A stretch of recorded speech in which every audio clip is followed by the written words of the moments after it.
Salut les gars, j'espère que vous allez bien. J'aurais pu mettre ma capuche d'assassin pour cette vidéo puisque nous allons découvrir ensemble Assassin's Creed Apocalypse. C'est une extension pour le jeu Assassin's Creed Brotherhood of Venice, qui est Triton Noir, qui est sorti il y a quelques temps déjà, campagne Kickstarter, puis une version boutique, on va en reparler. Et donc arrive le 30 mai prochain, donc dans quelques jours, une extension de cet excellent jeu dont j'avais pu vous parler, jeu d'infiltration, jeu de combat, jeu d'aventure, jeu narratif, donc dans le monde bien connu, dans l'univers bien connu chez Ubisoft d'Assassin's Creed. Et donc là, l'extension va nous emmener dans la jungle cambodgienne, dans une... alors, pour vous faire un petit peu le lore, sans trop tout vous dévoiler, puisque voilà, on va essayer de pas trop vous spoiler lors de cette vidéo de présentation prototype. L'histoire qu'on va jouer là, c'est un groupe d'assassins qui est envoyé au Cambodge pour aider à la poursuite d'assassins renégats, voilà, des assassins qui ont quitté la confrérie et qui ont fait un petit peu leur propre sauce et qui auraient des artefacts un petit peu puissants et qu'il faudrait donc récupérer. Et dans cette aventure, on va pouvoir être aidé par une assassin, Shao, qui est déjà sur place, qu'il faudra d'abord retrouver, en tout cas soigner, et puis ensuite vivre une grande aventure.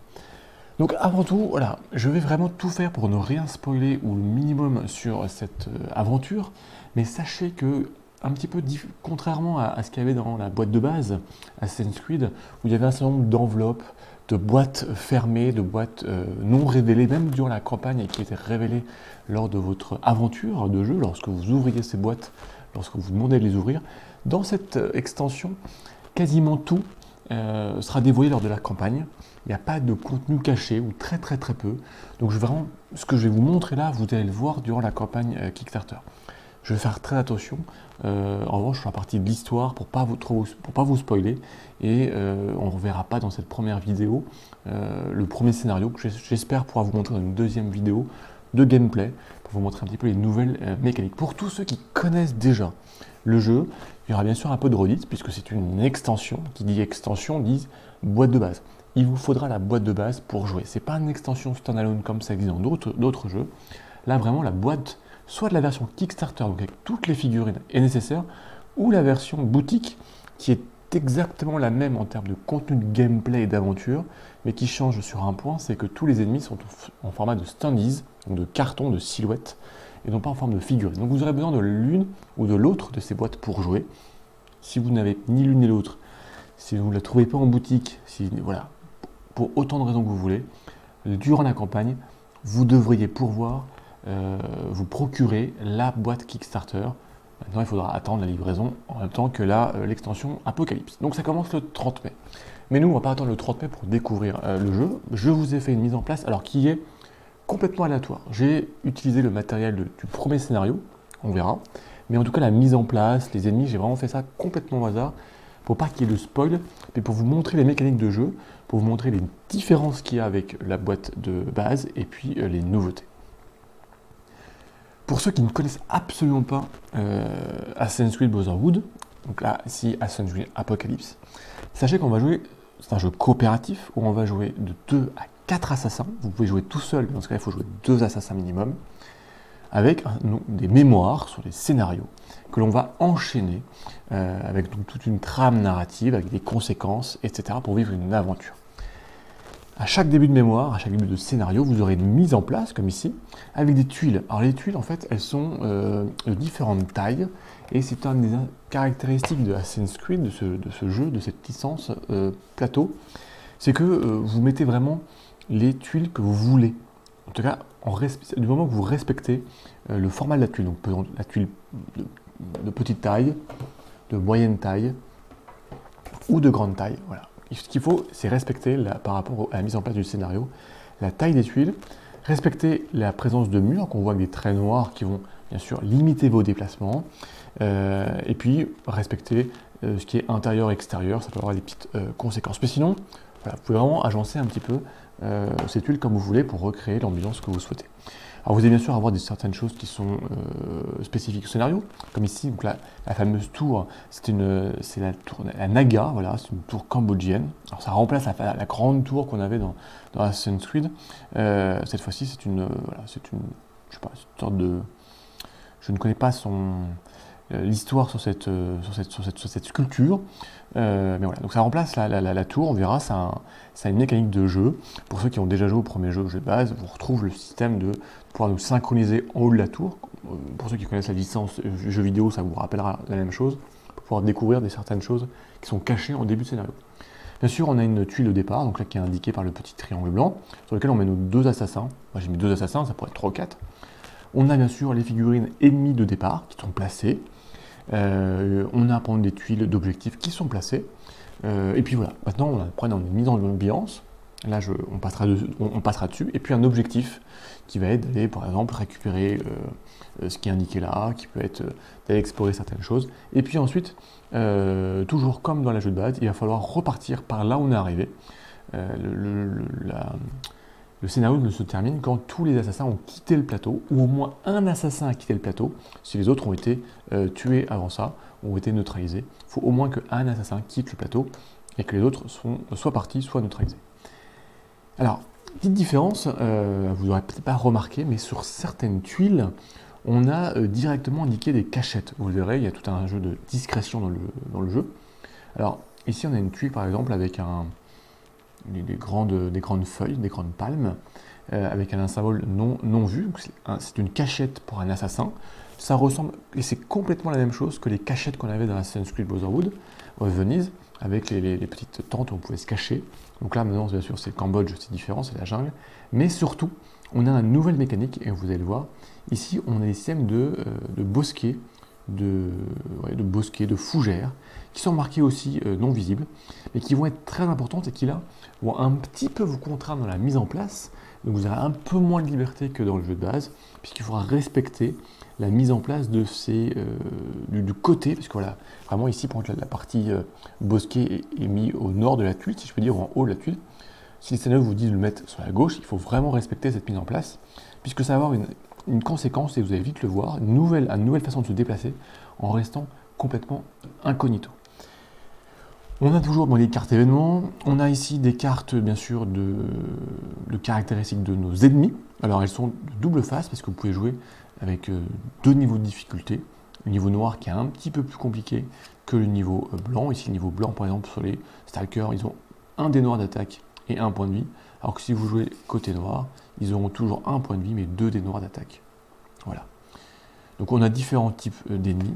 On a toujours nos cartes de renfort, donc qui s'adaptent sur le nombre de joueurs. On a nos plateaux, bien sûr, plateaux d'assassins, donc ça ne change pas. Petite différence, vraiment, c'est qu'on commence directement au niveau 2, puisque là, le lore, le fleuve de l'aventure, c'est que nos assassins qui partent au Cambodge sont des assassins qui ont un petit peu d'expérience, qui sont envoyés pour enquêter, pour retrouver la trace d'Isabelle, l'assassin renégate. Donc là, on commence directement au niveau 2, donc c'est-à-dire qu'on a une certaine capacité. On commence avec des armes qui sont un petit peu différentes, puisqu'il y a toute une mécanique du poison, on y reviendra. Et donc, puisqu'on commence niveau 2, on commence déjà avec des capacités qui sont débloquées. Alors ces capacités, vous allez devoir les récupérer dans vos boîtes de base ou dans la boîte de Roma, une extension disponible dans la première campagne Kickstarter, ou certaines capacités qui sont spécifiques à l'extension Apocalypse qu'on retrouve ici. Alors c'est facile pour ceux qui ont des bons yeux déjà, tout ce qui est en anglais là, sur ce plateau, ça vient de l'extension du prototype Apocalypse, tout ce qui est en français vient de ma boîte de base, de mon jeu. Donc par exemple ici, voilà, la carte d'Alessandra vient de la boîte de base que j'ai pris, puisqu'elle n'est pas fournie.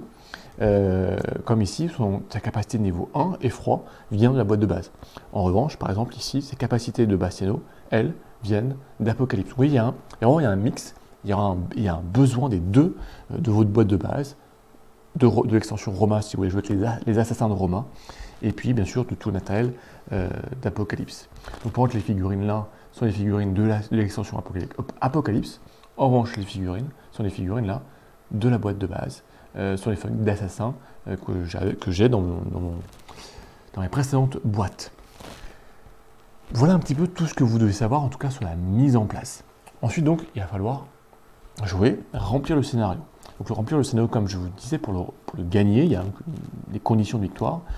Par exemple ici, c'est peut-être récupérer ce petit jeton-là qui pourrait représenter un antidote, par exemple.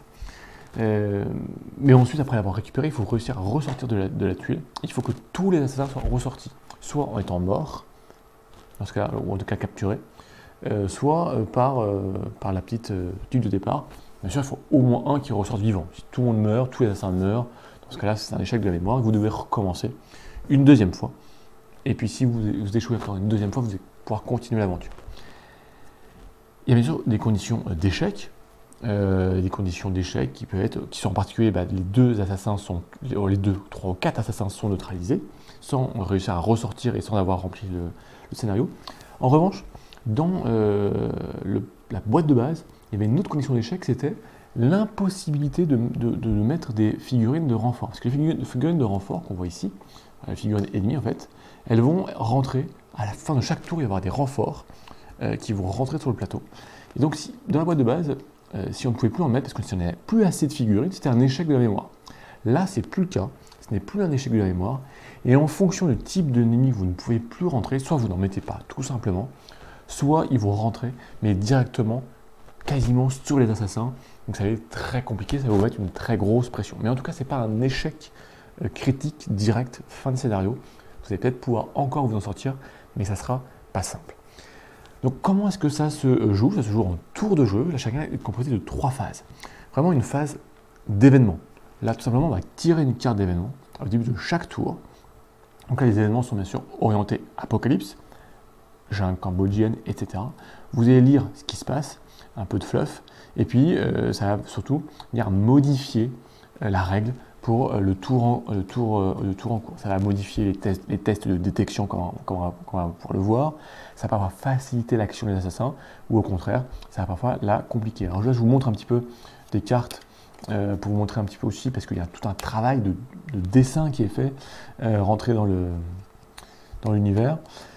Voilà. Donc ça, c'est tout ce qui est vraiment attrait à l'extension. Donc par exemple, il y a un problème avec des cobras, là, avec des léopards, avec une patrouille dans la jungle cambodgienne, une patrouille, enfin bon, moi je trouve toujours ces illustrations très jolies. Ici, vous avez la chance, je vous souris, votre bonne étoile veille sur vous.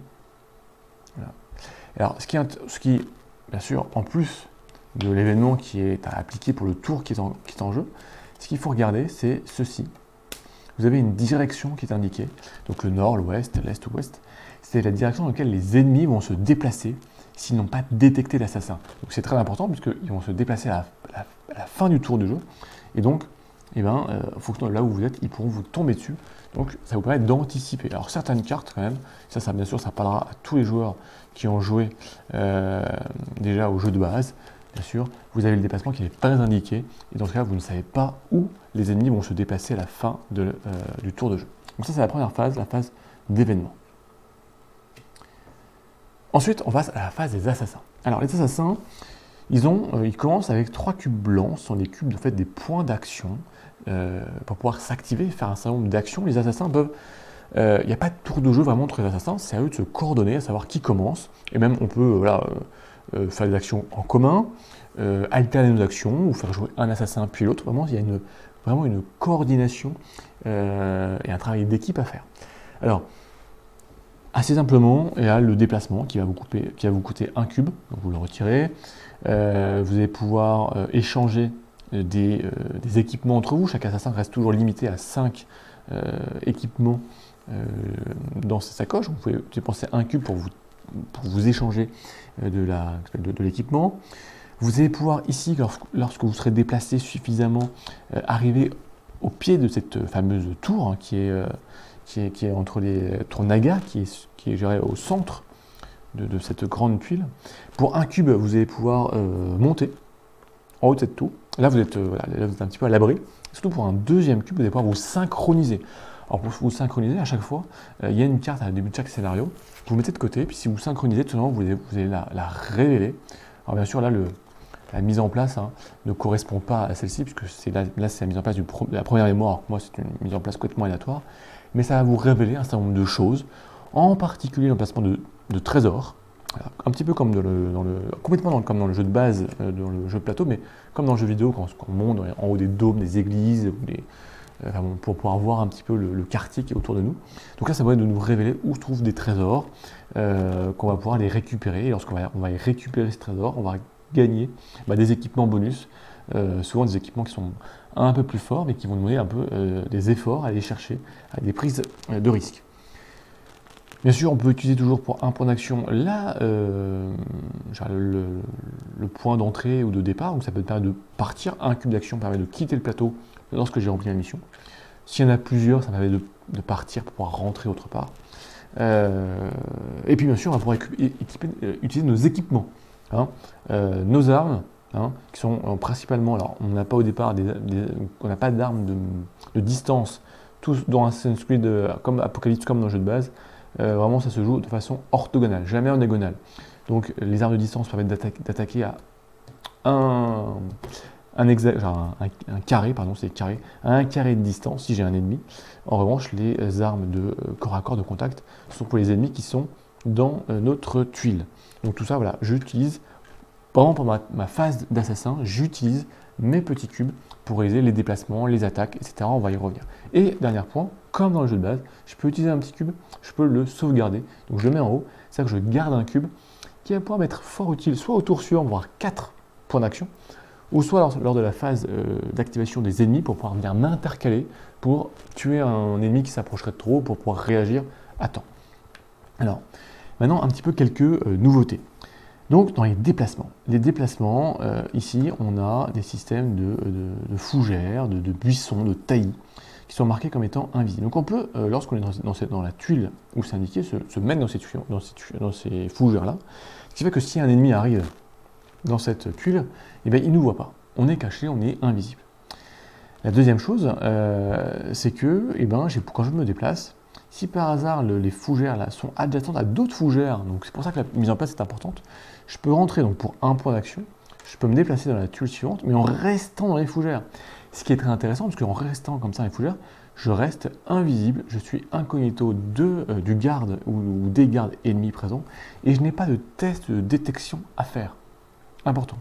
Alors qu'en revanche, si vous déplacez dans une tuile où il n'y a pas de buisson et vous êtes visible, en tout cas vous êtes potentiellement visible, vous devez faire un test de détection. Donc ça c'est exactement la même chose. Vous lancez votre dé, face vierge, vous n'êtes pas détecté, vous restez invisible, l'ennemi ne vous a pas vu. L'œil, là vous êtes détecté. L'ennemi vous a vu, donc là vous pouvez mettre vos petits socles comme quoi vous êtes visible et l'ennemi va pouvoir se focaliser sur vous. Et l'œil avec l'alarme, c'est vous êtes visible si l'alarme a été déclenchée, puisque souvent, la majorité des scénarios, on commence en état sans alarme, et puis lorsqu'on utilise certaines armes ou certains éléments, font qu'on va déclencher l'alarme, ce qui a en particulier comme conséquence qu'il y aura plus de renforts à la fin du tour. Donc voilà, ce qui est important et ce qui est une grande nouveauté, et on en reparlera en fin de vidéo, mais ça va vraiment orienter votre jeu vraiment encore plus dans l'infiltration pour utiliser ces petits corridors de fougères pour vous passer d'une tuile à l'autre en restant complètement incognito pour avancer comme ça en mode sioux de tuile en tuile jusqu'à l'événement qui vous intéresse, jusqu'à la tuile qui vous intéresse. La deuxième nouveauté, ce sont ces petits tokens, dont je n'ai pas encore parlé, ce sont ces tokens de danger. Alors ces tokens de danger, ils vont être révélés lorsque un assassin rentre dans cette tuile ou lorsqu'un garde rentre dans la tuile. Les deux. Donc, si c'est un assassin, on va révéler le token et on va faire un test de détection. Il y a deux cas. Soit je lance le dé et je ne suis pas détecté. Dans ce cas-là, le token est défaussé, il ne se passe rien. Soit je rentre et là, pas de chance, mon test de détection se passe mal, je suis détecté. Dans ce cas-là, je vais subir les conséquences, les affres de ce token de danger qui représente en fait une attaque de cobra ou une attaque de crocodile. Donc sur la terre ferme, ce sont les cobras qui vont m'attaquer. Et dans ce cas-là, il y a un nouveau type de dé qui apparaît, vous ne les connaissez pas, ce sont les dés verts, ce sont les dés d'empoisonnement. Donc en fait, ce qu'on va se passer, c'est qu'on va lancer autant de dés que indiqué, donc ça peut être 1 dé, 2 dés, 3 dés. On va lancer ces dés, et puis on va subir les dégâts d'empoisonnement qui sont indiqués. Alors, il peut y avoir des phases vierges, je ne prends aucun dégât. Et ici, la phase empoisonnée, ce qui se passe, c'est que je me prends une blessure. Donc ici, dans mes points de blessure, je retire un point de blessure, mais là, je viens le mettre dans un emplacement de mes points d'activation. Ce qui veut dire qu'au tour suivant, ben, je n'aurai pas 3 points d'activation, mais que 2, parce que c'est occupé, occupé par ce point de dégâts, que je ne pourrai retirer uniquement lorsque j'aurai un antidote que j'utiliserai pour me soigner de ce poison qui vraiment m'empoisonne la vie. Ensuite, donc là, le cobra a attaqué, nous a fait des points de dégâts, il est défaussé. Si nous sommes sur une tuile, comme celle-ci, d'eau, c'est là cette fois-ci le crocodile qui va m'attaquer. Alors là, c'est un peu plus embêtant, parce que le crocodile, en fait, pire que d'attaquer, il s'accroche à vous. Ce qui veut dire que le token de crocodile, vous allez le garder, je dirais, collé à vous, accroché à vous. Vous ne pouvez plus faire qu'une seule action avec l'assassin, c'est celui d'essayer de tuer le crocodile, de vous détacher. Alors vous devez l'attaquer, lui faire 2 dégâts pour le tuer, avec une attaque seule ou une attaque coordonnée, donc avec un autre assassin qui viendrait vous aider, donc à 2 pour pouvoir attaquer le crocodile. Si vous le faites et que vous réussissez, bah, le crocodile se détache, vous éliminez le crocodile. En revanche, si à la fin d'un tour, vous êtes toujours accroché au crocodile, c'est pas bon pour vous parce que vous subissez autant de dégâts que ce qui est indiqué sur le token de crocodile. Donc là, ça serait 2 dégâts en fin de tour. Donc attention, ça peut aller très vite si vous ne vous débarrassez pas de ce satané crocodile qui s'accroche à vous. Donc ça, c'est ce qui se passe si c'est un assassin qui rentre dans la tuile. Mais comme je vous disais, si c'est un ennemi qui rentre dans la tuile, et ben on va aussi révéler le token, et c'est lui qui va se faire attaquer. C'est lui qui va se faire attaquer. Donc là, tout simplement, si c'est un cobra, pareil, on va lancer les dés, et puis ben, ils vont se prendre les dégâts. Donc là, s'il y a un point de vie, il se prend un dégât, il meurt. Voilà. Donc on va appliquer les dégâts. Et si c'est un crocodile, là, il n'y a pas de lancer de dés. On applique directement le nombre de dégâts que le nombre de cubes rouges indiqués. Donc là, il y aurait 2 dégâts. Donc bah, il prendrait 2 points de dégâts, ce pauvre garde. Il serait déchiqueté par le crocodile, il a un point de vie, donc il serait mort. Et puis ensuite, le token est défaussé. Alors vous allez me dire, c'est très fort, puisque parfois il y a des tokens de danger qui sont loin du début de là où vous êtes. Donc les gardes, quand ils vont se déplacer, ils vont tomber là-dedans. C'est bien, mais attention, c'est-à-dire qu'il y a un cadavre qui est laissé, et comme vous le verrez, s'il y a un cadavre, et bien si un garde rentre à l'intérieur, qu'il y a une détection du cadavre, et bien il y aura l'alarme qui va se lancer. Et un cadavre, s'il est loin de vous, vous pourrez l'enlever, il y a une action qui vous permet d'enlever tous les cadavres présents sur une tuile et de piocher autant de cartes équipement. Et bien s'il est loin de vous, loin de vos assassins, là c'est un gros risque que l'alarme se déclenche alors que vous voudrez bien rester dans un mode sioux et silencieux. Et alors si le dernier cas, c'est si on se retrouve avec un assassin et un garde sur une tuile avec un token de danger, alors ça c'est possible. À quel moment, ça va parler aux joueurs du jeu de base, c'est que si vous êtes détecté, parce que vous êtes rentré sur une tuile qui vous a vu, et que vous allez fuir, donc par exemple on va faire ça, là ils vous ont détecté, vous allez fuir, donc vous allez vous déplacer sur une tuile adjacente, et bien les gardes ils vont vous suivre, Ce qui fait que on peut se retrouver avec un token de danger, avec un assassin et un ennemi. Dans ce cas-là, on va faire exactement la même chose, sauf qu'il va quand même cibler en premier le garde. Voilà. Tac, on va se remettre comme ça pour avoir un petit peu. Donc là, c'est la première chose, c'est vraiment les tokens de danger qui sont vraiment une nouveauté. Alors, les tokens de danger aussi, mais c'est vraiment une mise en place au hasard, où il ne se passe rien. Voilà, fausse alerte. Il y a les tokens, donc voilà, les tokens, ils ont différentes valeurs d'attaque. Ça peut être un cube rouge, deux cubes rouges, 2 dés verts, 1 dé vert, etc. C'est vraiment très variable. Vous avez aussi des tokens qui, là, en revanche, vous donnent le symbole équipement. Dans ce cas, vous piochez une carte équipement et vous allez pouvoir vous en équiper et la garder. Ça peut être ici, c'est une grappe, par exemple, que je mettrai sur mon plateau, que je pourrais utiliser pour pouvoir bouger directement prendre du naga sur un arbre, etc. Ça vous donne des nouvelles possibilités. Et vous avez ici dans l'eau, ce qu'il indique, alors ça va vous permettre de, voilà, une des dernières nouveautés, c'est les rivières. Les rivières, en fin de tour, en fait, vous allez être emporté par le courant. Donc si vous êtes ici, le courant ici vous emporte et vous vous déplacez d'une case. Vous allez pouvoir encore vous déplacer si vous ne faites rien et que le courant vous emmène là. Et attention, parce que si vous devez sortir de la tuile à cause du courant, votre assassin meurt. Donc ça, c'est la problématique du courant. Alors vous pouvez garder, ça se passe en fin de tour, ça, le déplacement obligatoire à cause du courant. Vous pouvez garder un cube, justement, économiser un cube, pour pouvoir faire du surplace et faire du nager à contre-courant. Et puis il y a ces petits jetons, tokens, si par là vous le révélez dans l'eau, et ça indique un rocher, ça vous permet de vous accrocher au rocher pour éviter de partir et d'entraîner dans le courant. Donc voilà, donc il y a ces petits tokens de danger, peuvent être parfois des opportunités et vous donner plus de chances de vous en sortir. Tac. Une fois que les assassins ont joué, donc déplacement, attaque, alors les attaques, il n'y a aucun changement par rapport au jeu de base. Hein. On se retrouve toujours ici, par exemple, un assassin qui est arrivé sur une tuile avec un ennemi. Alors s'il est invisible, par exemple, il va pouvoir utiliser sa lame empoisonnée pour un cube, pour tuer automatiquement le garde. En revanche, ici, s'il utilise son épée, et bien tout simplement, l'épée, on vous dit, bah, attention, ça déclenche, d'abord il devient visible. Hein, parce que un mec qui se fait avec son épée au milieu de la jungle, ça se voit. L'alarme est déclenchée automatiquement. Ça vous coûte un cube et vous lancez 3 dés blancs. Alors sur les dés blancs, je vais lancer, il y a différentes phases. Alors je vais faire un peu pour vous montrer toutes les phases. Il y a ces 3 phases-là. Ça c'est une phase c'est un toucher, donc c'est un point de dégâts. Celle-ci c'est aussi un dégât, mais ça vous permet de déclencher la capacité de l'arme. Ici, l'épée me dit que si je fais ce symbole-là, ça m'ajoute 2 dégâts. Donc là j'aurais eu 3 dégâts. Et puis ici, ce symbole d'épée croisée veut dire que le garde va réagir et il y aura une contre-attaque de sa part s'il est encore vivant. Donc ça peut être, vous pouvez vous prendre un petit peu un retour de flamme.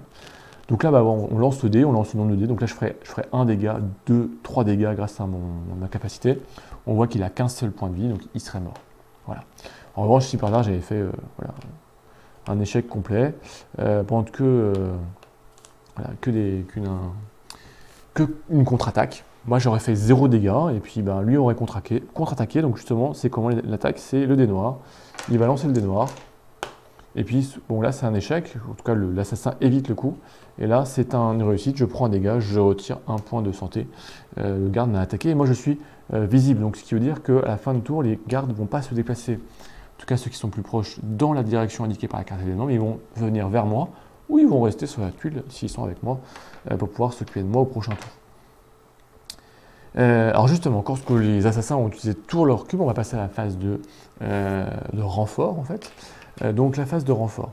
On va tout d'abord faire justement le renfort. Donc on va révéler une carte de renfort qui va me dire, selon l'état de l'alarme, ça ne change pas, le nombre de renforts et où ils arrivent. Vous avez vu, il y a des petites lettres ici, C, D, B, là il n'y a pas de A. Et bien on place autant, dans les cas où il n'y a pas d'alarme, il y a toujours moins de gardes. Ici, ce sera un garde en A, 2 gardes en B. Si ce serait l'alarme, ce serait un garde en A, 3 en B, 2 en C et 1 en D. Donc vous voyez, vous avez quasiment du 1 pour 2, en fonction de l'alarme déclenchée ou pas. Vous allez mettre le type d'ennemi qui va rentrer sur les tuiles, hein, avec toujours le principe qu'il y a une limite de 4 ennemis par tuile. Donc s'ils ne peuvent plus rentrer, ils ne peuvent plus rentrer. Donc là, je vais complètement au hasard pour vous montrer phase de renfort. Ensuite, ces ennemis vont se déplacer. Donc si on n'est pas détecté, eh ben, ils vont se déplacer tous dans la direction indiquée dans l'ouest. Alors tous, sauf ceux qui sont bloqués par un mur. Ici, là, j'ai un mur, hein, donc je ne vais pas pouvoir me déplacer à travers le mur. Ici, nos gardes qui sont sur un objectif ne bougent pas. En tout cas, sinon les autres se déplacent. Par exemple, ici, eh ben, j'ai les 4 gardes qui vont rentrer. Donc typiquement ici, qu'est-ce qui se passerait? Je révélerai le token danger. Et là, il me dirait que je lancerai 2 dés verts, qui me dirait que j'ai fait 2 dégâts, donc j'ai 2 gardes qui seraient morts. Voilà. Voilà ce que me dirait le token danger. Donc les gardes se déplacent. En tout cas, tous ceux qui peuvent se déplacent. Et ensuite, alors ça c'est si je ne suis pas détecté. Si par là je suis détecté, je suis dans une tuile avec un garde, bien évidemment, déjà ce garde-là ne se déplace pas vers moi, ne se déplace pas, il reste avec moi.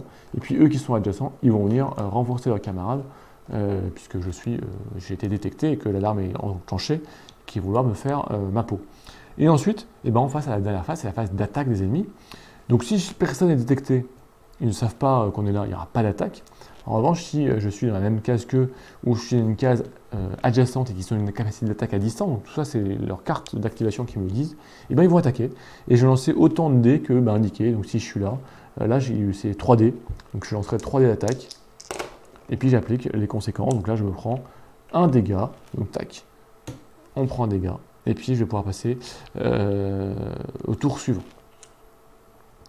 Donc là avec toujours l'objectif de réussir à m'infiltrer, de rentrer, de réaliser mon objectif et de repartir. Alors, je vous avais dit que je pouvais conserver un petit cube. Donc ça, comme dans le jeu de base, avec mon petit cube que je peux conserver, ça peut me permettre de venir faire une action entre les différents événements du tour des ennemis. Donc, par exemple, Après le renfort, quand ils arrivent, je vais pouvoir peut-être utiliser un cube pour me déplacer, pour attaquer avec une lame, pour pouvoir réagir. Donc ça permet de m'adapter à ce qui se passe et de garder un petit peu une certaine flexibilité. Voilà un petit peu sur la partie plateau, ce qu'on va dire, donc sur la partie jeu. Donc ce que je vais vous faire, c'est que je vais, si tout va bien, vous tourner la première mémoire, le premier scénario, pour vous montrer un petit peu vraiment, en vous spoilant un petit peu le début d'aventure, j'en suis désolé, mais voilà, pour ceux qui voudraient voir un petit peu comment se déroulent ces petites nouveautés dans l'Apocalypse, ça vous permettra de vous faire une idée, mais il y a quand même une base, il y a 80% du jeu qui est vraiment commun au jeu d'Assassin's Creed Brotherhood of Venice, si vous le connaissez. On retrouve vraiment la même ossature, phase d'événements, phase d'assassin, les mêmes types d'actions, et puis une phase d'ennemis qui est vraiment inchangée. Ce qui vraiment change et ce qui permet d'insister, en tout cas dans les nouveautés, c'est apprendre ces tokens de danger qu'on révèle lorsque un garde et ou un assassin rentre. L'assassin il va subir les conséquences s'il se fait détecter ou pas.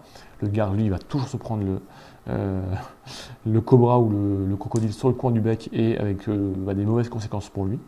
Il y a surtout la présence de ces fameuses fougères qui sont parfois adjacentes, contiguës, et qui vont vous permettre de déplacer sans faire de test de détection. Et ça, c'est très très fort. Donc si je suis là, je vais pouvoir rentrer par exemple ici. Je vous montre un coup. Pour un cube d'action, je rentre. Tiens, allez, hop là.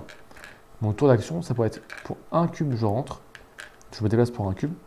Je rentre dans la tube et je passe par la partie vraiment. Je reste dans mes fougères, donc je ne suis pas détecté. Un deuxième cube, j'utilise ma larme. Donc il n'y a pas d'alarme, je ne suis pas visible, je le tue. Et troisième cube, eh ben, je camoufle le cadavre, donc je défausse la figurine. Je prends une figure d'équipement que je mets dans ma sacoche de personnage. Ça, c'est très très fort. En revanche, par exemple, si je suis ici, alors plutôt ici, et que je vais aller sur cette tuile-là, et ben là, par contre, ça me coûte toujours un point d'activation. Hein. Le déplacement, c'est un point. En revanche, vous voyez, je passe par un endroit qui est sans fougère. Donc là, je suis visible. Donc s'il y avait un garde à ce moment-là, il faudrait que je fasse un test de détection, bien évidemment. Et quand je rentre pareil dans cette tuile-là, c'est pas collé, je suis visible. Donc s'il y a un garde, je deviens potentiellement visible. Je fais un test de détection en lançant le dé rouge. Si je suis détecté, je suis détecté. Si je ne suis pas détecté, je peux aller me camoufler gratuitement dans les fougères. Donc il y a vraiment comme cette notion de fougère continue, adjacente, qui est importante, mais qui permet dans certains scénarios, c'est vraiment des déplacements, mais vraiment ce qui vient augmenter la sensation d'infiltration, qui est vraiment une des caractéristiques fondamentales de ce jeu. Vous faites votre partie, vous réussissez votre mémoire, vous échouez, vous pouvez la recommencer s'il y a besoin, ça ne change pas. Ce qui va ensuite changer, je vais vous montrer, alors là je vais vous montrer en essayant de vous spoiler le moins possible. Vous aurez dans Assassin's Creed Apocalypse une carte de la région, comme ça, une grande carte. On va mettre les figurines de côté, parce que sinon ça va nous gêner. Voilà. Vous aurez une grande carte. Donc là, elle est pixelisée. Je ne sais absolument pas si ça sera pixelisé à la fin, lors de la version finale avec des autocollants à mettre pour révéler au fur et à mesure, ou si c'est juste pour le prototype. Mais là, on voit vraiment que un tiers de la carte finale. Il y a différentes choses à voir dessus. C'est qu'on va commencer notre aventure ici en A1.1, voilà, donc c'est notre point de départ. Lorsqu'on a fait notre mémoire, lorsqu'on a fini notre mémoire, on va devoir voyager et localiser où se trouve le scénario suivant. Pour ça, on a 3 cubes de mémoire, 3 cubes d'activation, qui vont nous déplacer de lieu en lieu. Alors chaque lieu est relié. C'est-à-dire que si mon point de départ là est relié au lieu numéro 1, 2 et 3. Donc je peux me déplacer sur un de ces 3 emplacements. Vous avez vu que les emplacements, ils ont différents symboles. Ces symboles, ils ont différentes significations. Ici, ça va plutôt être une rencontre. Voilà. Là, on verra ce qui se passe dans ce cas-là. Il y a des ruines ici, on peut trouver des objets. Et ici, ensemble, on a un point d'observation qui permet de dévoiler des choses autour. On a ici un système de forge, on va pouvoir faire du craft avec des cartes qu'on a récupérées, des plans qu'on va récupérer. Ici, c'est plutôt une forme de dispensaire. On va pouvoir récupérer des points de vie, des points de santé si j'ai été blessé, puisqu'il n'y a plus du tout la notion de repère qu'on avait dans Assassin's Creed Brotherhood of Venice. On n'a plus du tout cette notion de repère. On est vraiment en voyage perpétuel, en déplacement perpétuel. Et puis on a ces points d'interrogation qui peuvent être soit des éléments, soit qui peuvent cacher des endroits de la future mémoire, du futur scénario. Donc, vous savez que vous allez devoir vous orienter vers ces points d'interrogation, mais vous ne savez pas lequel et comment vous allez pouvoir y accéder, puisque vous ne savez pas où vous déplacer. Donc là, par exemple, je suis en A1, j'ai 3 cubes, et je peux aller en 1, 2 ou 3. Donc, dans ce cas-là, je fais quoi? Je commence à me déplacer, je peux dire, tiens, je vais là, au point 1. Ce qui se passe, c'est que je vais devoir prendre, ici, le point 1, il me dit, tiens, c'est S07, j'ai des autocollants, un petit peu de legacy, je prends mon autocollant, je le colle dessus, et alors sans trop vous montrer, c'est ici, et on mettrait cet autocollant-là, et dans ce cas-là, ce qui se passe, ça vous donne les nouveaux lieux qui sont reliés. Donc là, ça vous dirait que le lieu est relié au lieu 5, et puis au lieu 0, de là où vous venez, ce qui est assez logique. Ensuite, il va falloir piocher une carte et faire vivre des aventures. C'est un peu comme dans Gloomhaven. Vous avez un peu des cartes d'événements. Donc là, vous avez différents types de cartes. Des cartes avec des points d'interrogation, donc c'est pour les lieux avec des points d'interrogation. Vous avez des cartes avec des bonhommes, bien sûr pour les lieux, par exemple là où je me trouve. Et puis des cartes avec des petits temples. Donc là, quand vous avez là, tout simplement, vous allez piocher une carte et puis appliquer ce qui s'y passe. Donc à chaque fois que vous avez une mise en ambiance, vous avez une option, choix A, choix B. Ça ressemble un peu aux événements de route que vous avez dans Gloomhaven, pour ceux qui connaissent. Quand vous avez fait votre choix A ou B, vous retournez et vous lisez la conséquence, qui peut encore vous amener à faire un autre choix. Là, il peut y avoir des choix en cascade, et qui vont vous donner peut-être des équipements récompenses, des malus, des blessures, qui vont vous donner un petit peu, qui vont vous faire vivre un peu une aventure.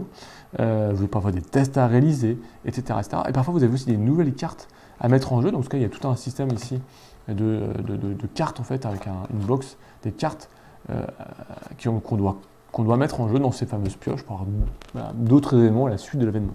Donc là, c'est pour la carte personnage, mais si par là vous arrivez sur une carte rune ici, c'est exactement la même chose, mais vous avez des récompenses un peu plus orientées objet. Et puis, pareil, donc là j'ai fait mon premier déplacement, il me reste 2. Donc par contre, j'allais aussi au numéro 5. Donc là pareil, je regarde numéro 5, c'est quel, je ne vais pas vous le montrer là, mais c'est quel autocollant, on colle dessus, donc c'est un point d'interrogation. Soit ça va vous dire que c'est une mémoire que vous pouvez jouer, dans ce cas vous repartez dans votre livret de mémoire, vous faites la mise en place, vous lisez ce qui se passe, les objectifs de mission, etc., mise en place, et puis quand c'est fait, vous tournez, et puis vous voyez ce qui se passe, vous voyez votre aventure. Soit c'est pas le bon endroit, et tout simplement il va y avoir un événement à vivre, et pareil, vous piochez votre carte, vous voyez votre événement de route, etc. Et donc, vous allez utiliser votre troisième cube, et pareil, on va avancer. Si au bout de 3 cubes, vous avez trouvé la mémoire suivante, très bien, tout va bien, vous pouvez continuer de jouer. Si vous la trouvez d'ailleurs avec 2 cubes, vous pouvez conserver un cube de déplacement pour le tour suivant. Ce qui permettra d'avoir 4 cubes de déplacement qui pourraient soit de prendre un peu un détour pour aller voir d'autres endroits, soit parce que vous avez du mal à trouver.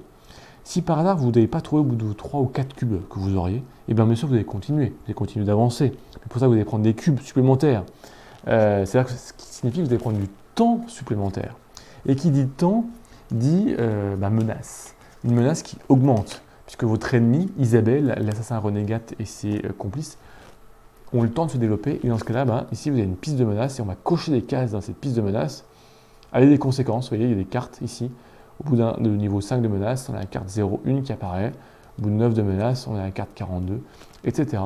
Et à chaque fois que ça apparaît, il y a une carte à piocher avec des conséquences qui, bien sûr, là, ne sont pas favorables. Et donc, vous allez pour ça avancer. Vous ne pourrez pas prendre... Moi, j'ai regardé, j'ai essayé les premiers scénarios. Je me suis photocopié cette feuille-là pour la garder complètement vierge, pour dessiner, écrire dessus, relier les lieux. Plusieurs choses, bien sûr. Le système est fait qu'il y a des points de passage obligés qui font que vous ne pourrez pas sauter une mémoire en prenant un chemin détourné. En tout cas, pour cette partie-là visible que j'ai pu vivre, vous êtes obligé de passer par les mémoires. Il y a des points de passage obligés. Et puis dans l'ordre, bien sûr, prévu 1, 2, 3, 4. Ensuite, vous ne pouvez pas tout faire. En tout cas, ou alors il va falloir prendre beaucoup de temps, et donc là, c'est une menace qui va augmenter. C'est que vous avez des choix à faire. Vous ne pourrez pas tout visiter, vous ne pourrez pas tout trouver. Ensuite, il y a des cartes événements qui font qui vont se dérouler sur plusieurs tours, c'est-à-dire qu'on va vous demander de mettre une autre carte événement dans la pioche, et vous risquez de la piocher. Donc, il y a vraiment une trame narrative qui va se construire, qui va se vivre de scénario en scénario. Et puis là, vous avez vu, là, donc ça arrive jusqu'au 22, là, le chiffre plus grand, mais voilà, on part dans le flou après. Il y a tout ça à explorer. Et ce qui vraiment je dirais, contribue à l'immersion, c'est-à-dire que on ne sait pas où est Isabelle, où sont les renégats, donc on doit chercher, on perd du temps, ce qui leur donne du temps pour eux s'équiper, se préparer, et nous, on cherche, on tâtonne. Il y a aussi d'ailleurs des lieux où il y a, comme ici le lieu numéro 20, où c'est indiqué clairement que quand on arrive dans ce lieu-là, on colle une étiquette, bien sûr, mais on a aussi une carte 22 à piocher. On pioche la carte 22 là, dans les cartes spécifiques, et on lit et on voit ce qui se passe. Un dernier point dans cette aventure, et pour revenir un petit peu sur le plateau, c'est qu'à partir du deuxième scénario, vous aurez Shao Jun, l'assassin experte qu'on va aider, on vient en renfort, qui va venir, c'est un peu comme Ezio, qui peut être invoqué dans le jeu de base. Là, un petit peu différent, c'est que Shao Jun a sa carte d'activation. Elle a 3 cubes d'activation, comme les autres. Elle peut conserver un cube d'un tour à l'autre. Elle a 3 points de vie. Alors, elle n'est pas jouée par un joueur, elle est partagée entre les joueurs. Elle aura sa figurine, donc là, elle est là, sa figurine. Elle a sa figurine qui rentre en jeu. Donc, vous la mettez vraiment avec les assassins en début de scénario, et puis les joueurs doivent se coordonner pour pouvoir l'utiliser.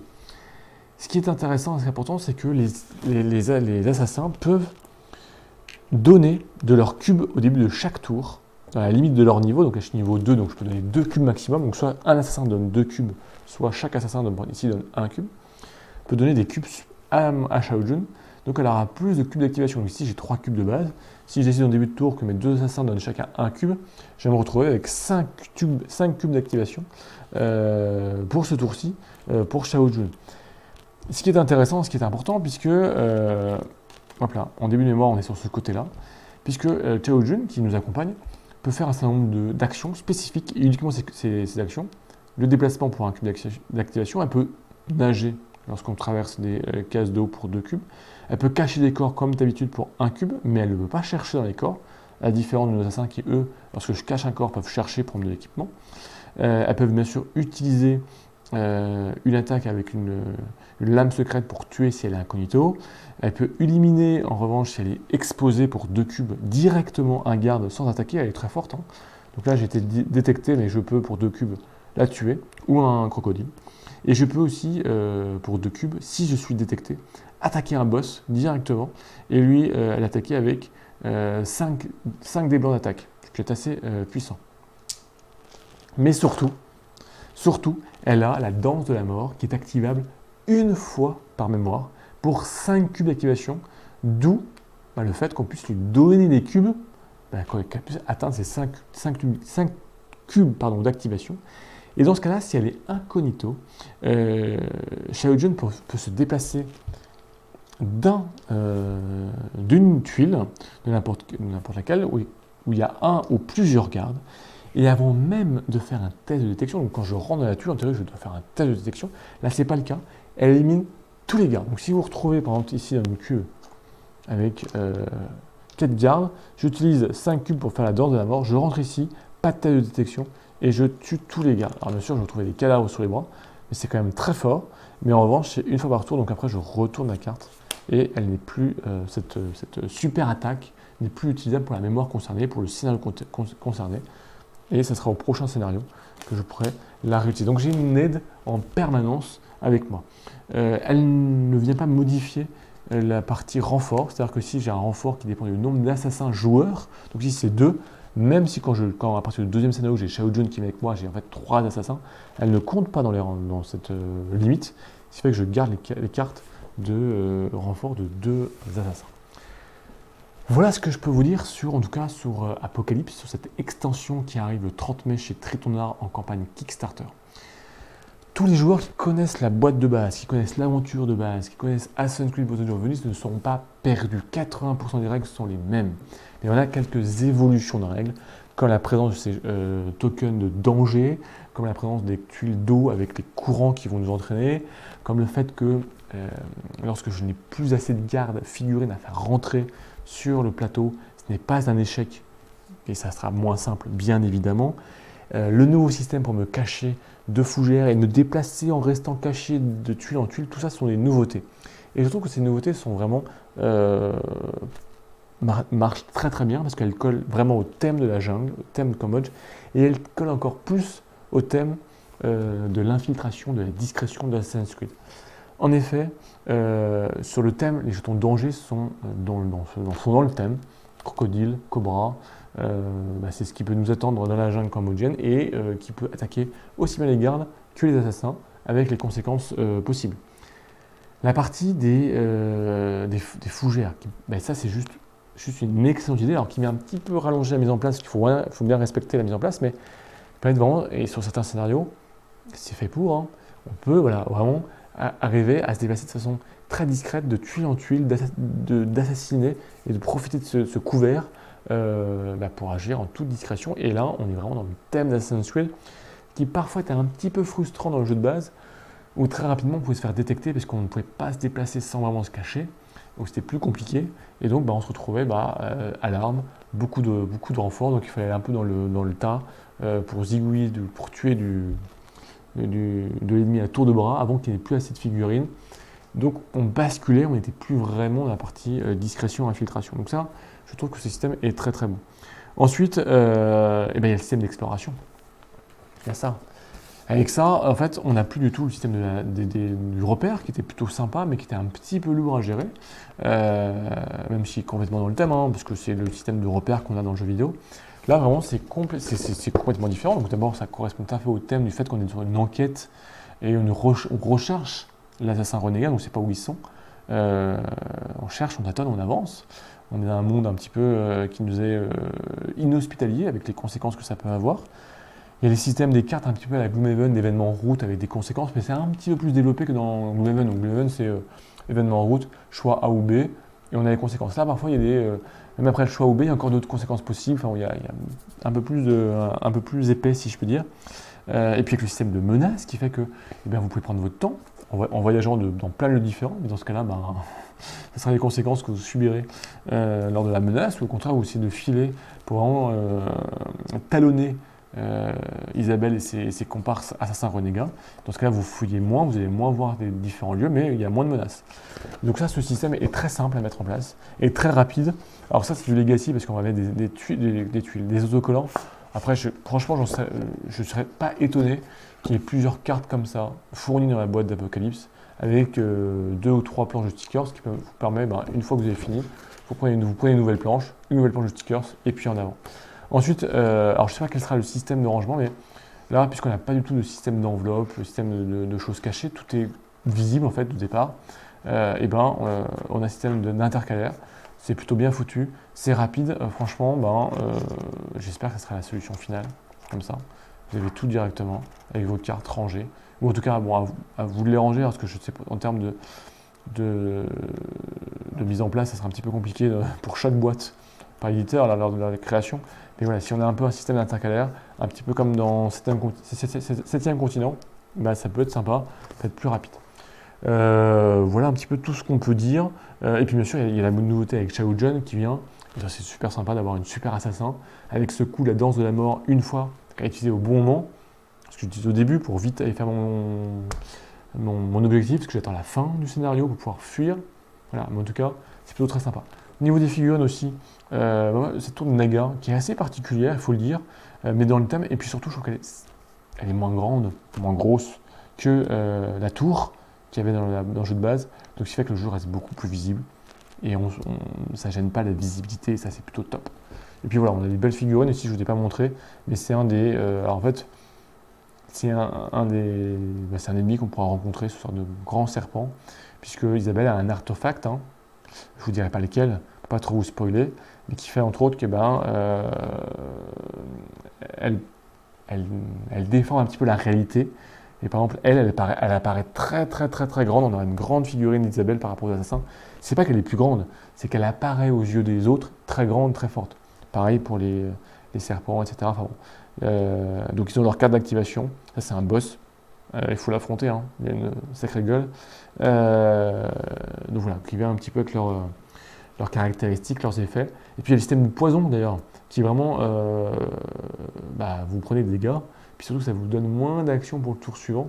Donc ça c'est vraiment galère, mais ça colle dans le thème du Cambodge, donc je trouve que ces nouveautés sont des nouveautés qui sont bienvenues, d'une part pour coller au thème du scénario, de l'aventure, mais aussi ces petites nouveautés de déplacement furtif, d'absence d'échec de mémoire lorsqu'on n'a plus de figurines, de Shaojan.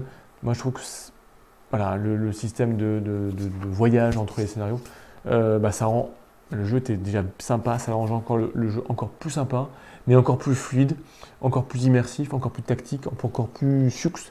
Et moi, c'est tout ce que j'attends d'un Assassin's Creed, c'est de jouer à un jeu de voyage, de narration, un jeu où je peux jouer la discrétion. Même si au bout d'un moment, je vais me faire détecter, il faudra passer au grand moyen. Mais là, je vais pouvoir le faire plus longtemps et mieux le réfléchir. Donc ça, c'est vraiment très sympa. En termes de longueur mémoire, on est a priori, si je me souviens de ce que m'a dit Thibaut, patron de Triton Noir, lors de ce que je l'avais interviewé lorsqu'il était il y a quelques mois, on est sur une extension, une longueur de scénario, d'aventure, qui devrait se situer entre les extensions Roma et la boîte de base. Donc, on est sur une 12-13 scénarios de mémoire. Je les ai là. Alors bien sûr, est-ce que ce sera le final? Je ne sais pas, mais moi ici j'étais sur une mémoire 13 scénarios pour jouer la campagne complète. Voilà, donc je vous donne quand même entre une demi-heure et 1 heure par scénario, voire un peu plus. Ça vous donne quand même quelques dizaines d'heures de jeu, surtout si vous voulez le rejouer pour faire tous les, parce que les mini-objectifs, je n'ai pas parlé, mais vous avez tous les mini-objectifs pour faire une synchronisation à 100%, c'est-à-dire réussir un scénario sans être détecté, on est en fait tel type d'action pour vous contraindre, mais voilà, et ça vous rappelle les badges dans le jeu vidéo, voilà, tout est... tout colle bien à la licence Ubisoft. Et puis ce qui est sympa aussi d'ailleurs, et je terminerai par ça, c'est que là, on est sur une création complète en termes de narration sur cette aventure-là. C'est une création de Triton Noir, mais qui est validée par Ubisoft et qui rentre dans le lore officiel d'Assassin's Creed. Donc ça va venir compléter l'histoire, compléter l'univers pour tous ceux qui l'aiment et tous ceux qui veulent en découvrir plus. C'est pas quelque chose qu'on a déjà joué dans le jeu vidéo, dans une BD qui est repris et mis en jeu plateau. Non, là, c'est une création complète, validée par les équipes d'Ubisoft, donc complètement cohérente et tout ça bien fabriqué. Voilà, moi, pour les fans de l'univers, c'est plutôt très sympa. Donc c'est le 30 mai prochain sur Kickstarter, chez Triton Noir, pour quelques jours, quelques semaines. Donc allez voir, en tout cas moi, et pour tous ceux qui aiment le jeu de base, tous ceux qui le connaissent, qui l'ont apprécié, vous ne serez pas déçus et je pense que vous serez encore plus... En tout cas, moi, je trouve que ça a encore monté d'un cran en termes de plaisir de jeu. Et voilà, c'est une jolie, un joli prototype qui donne envie de jouer l'aventure complète. Je n'ai pas joué l'aventure complète, même si j'ai tous les scénarios, parce que il me manque quand même des cartes, il manque des choses, mais il faut se limiter pour se garder un petit peu. Bien sûr, je n'ai pas précisé, il y aura une VF. Là, tout en anglais, mais il y aura une VF. Thibaut, qui est un des auteurs et puis qui est l'éditeur, et français, et puis maintenant, je crois que canadien. Mais là, donc, je travaille aussi en français. Donc, on aura un jeu en français ou en anglais pour ceux qui veulent jouer dans la langue de Shakespeare. N'hésitez pas si vous avez des questions, des petits points d'interrogation, soit parce que vous ne connaissez pas du tout le jeu et vous voulez en savoir plus sur le jeu en lui-même, ou si vous connaissez déjà le jeu et vous avez des précisions sur l'extension, n'hésitez pas. Et puis, je vais essayer, vous devriez avoir les jours prochains une deuxième vidéo, mais de let's play, de gameplay sur la mémoire 1, pour vous donner un petit peu vraiment les mécaniques, les voir en action, pour vous faire voir et vous donner une idée pour savoir est-ce que c'est fait pour vous ou pas pour vous. Et bien on se retrouve nous très vite pour de nouvelles aventures. Ciao les people!